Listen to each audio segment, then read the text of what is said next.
Hello friends, நான் தான் உங்கள் நிஷிகா சமையல் சந்தானா. எல்லாம் எப்படி இருக்கீங்க? இன்றைக்கி வந்து பார்த்திங்கன்னா சண்டே வந்து நான் இன்றைக்கி எந்த வீடியோவும் அப்லோடு பண்ணல, இப்போ தான் பண்ண போகிறேன். இன்றைக்கி வந்து பார்த்திங்கன்னா சண்டே வந்து இடியாப்பத்து தான் மாவு அரைச்சி வச்சுருக்கேன்.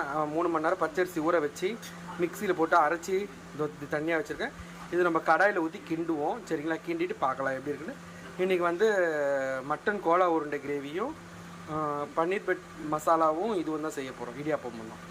வாங்க இடியாப்பம் பார்க்கலாம். உப்பு போட்டு இப்போ கலக்கியிருக்கேன் மாவு, பச்சரிசி மாவை நல்லா. இப்போது பார்க்கலாம். இப்போ வந்து நான் நான்ஸ்டிக் கடாய் எடுத்துக்கிட்டேன். இந்த நான்ஸ்டிக் கடாயில் வந்து பார்த்திங்கன்னா இப்போ நம்ம மாவு ஊற்றி கலருவோம். இப்போ நான்ஸ்டிக் கடாயில் கொஞ்சோண்டு ஆயில் ஊற்றிக்கிட்டேன், சரிங்களா? இப்போ நம்ம இந்த மாவை எடுத்து இதில் ஊற்றிக்கலாம். இது பச்சரிசி மாவை எடுத்து நல்லா ஃபுல்லாக அப்படி ஊற்றிக்கிட்டு இப்படி நம்ம கலந்துட்டு இருந்தோம்னா உருண்டை கட்டி வரும். இது பாருங்க டைட்டாகும். இப்போ பாருங்க எப்படி திரண்டு வருது. இது பாருங்க ஃப்ரெண்ட்ஸ், இடியாப்பம் மாவு வந்து திரட்டியாச்சு, ரொம்ப டைட் ஆகுது.